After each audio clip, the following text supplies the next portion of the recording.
you were a child, what did you want to be when you grew up? A nurse, actually. Seems like I always had that, a desire to care for people. So it's really a nurse. I was in the St. John's Ambulance Brigade and all of that. So yeah, so you're a nurse. very motivated. Right. On a scale of 1 to 10, how good are you at multitasking? Oh. 1 to 10. Yeah. About 8. 8 About and a 8? half. That's pretty high. Yeah. What's something people would be surprised to know about you? Oh boy. I'm afraid of going down escalators. And it doesn't matter how high. Okay. Just thinking of an escalator, moving my feet. So going up is fine, but going up is okay, but something with coming down, yeah. So everybody know my my little fear factor now. okay. What's the best part of being your own boss? The ability to own your time. Yeah, own your time and be the owner of my destiny. Okay. Right? I think that is really a part of being an entrepreneur, that you're what you want to do. It's really not determined by any structure or any person or any organization. So what or who keeps you motivated? I will have to be my family, my children, my husband, my staff, and all those customers and supporters who have been there. It's all about, as I said, it's all about the people. What's the sacrifice that you made to reach where you are, to be successful right now? We will have to probably come back to time again. Yeah, because we have, as entrepreneurs and as successful entrepreneurs, there are things that we probably would like to do that we can't do, especially when you're building a new business. You're building a business. You have to sacrifice that time, leisure time, family time, and also resources. You have to take your savings and put it into the business, right? Yeah. So those will be the two major sacrifices. What's your favorite food? I'm a sushi girl. Sushi, okay. What are 4 things that you never leave home without? My glasses, my phone, my wallet, and my makeup pouch. Okay. How many emails do you send a day? I can't manage that, so maybe 20 something. Dresses or pantsuits? Dresses. Favorite sport?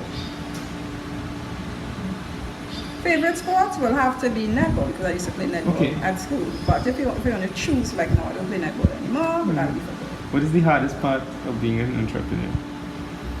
Hardest part, being your own cheerleader, motivating yourself, and that responsibility level, especially when you reach that point where you have the responsibilities of, staff, product, customers, finances, and you have a whole lot of, I think it's a level of responsibility that you have to carry.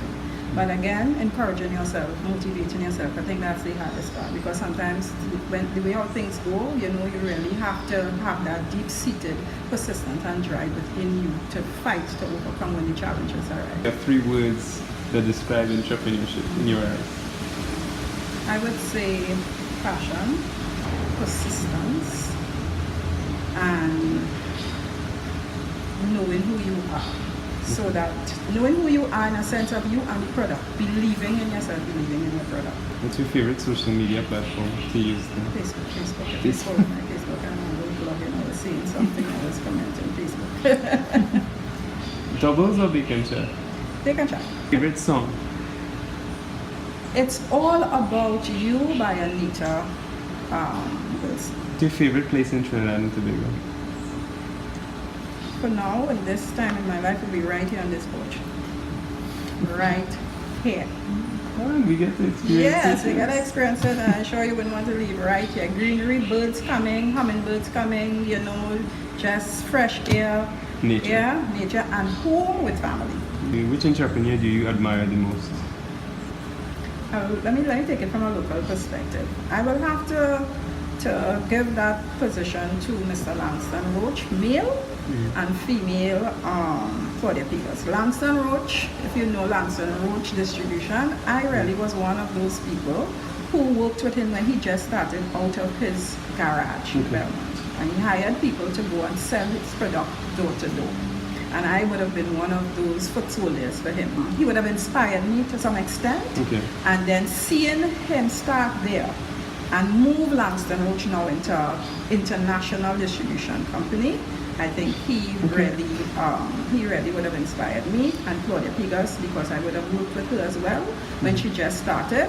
And just as a woman, being on top of her industry, really, I think those would be the two local entrepreneurs that I would say would have given me some level of inspiration. What is one thing you do differently? I can't change. I don't think, you see, my life and my journey and my history, and I think would have made me to be who I am today. If I have to change anything, it would be sometimes my very poor eating habits at times. And use some more time to exercise. Okay. What's your pet peeve? People not being candid about situations. I believe in having candid conversations about issues so we could get to the solution or try to solve them. Okay. Yeah. What is one weird habit that you have? There might be a lot. Okay, let me find one weird habit that I have. I actually make a lot of monkey faces. Okay. Yeah, at times we start when, I mean in general, depending, if we really have, and if we're into the moment, I make weird faces. Okay. Lastly, if you had to have one superpower, what would it be? Superpower. To read the minds of To read people's minds. All right. Well, thank you very much for this short little segment. Yeah. I appreciate your candid response. All right. It's a pleasure.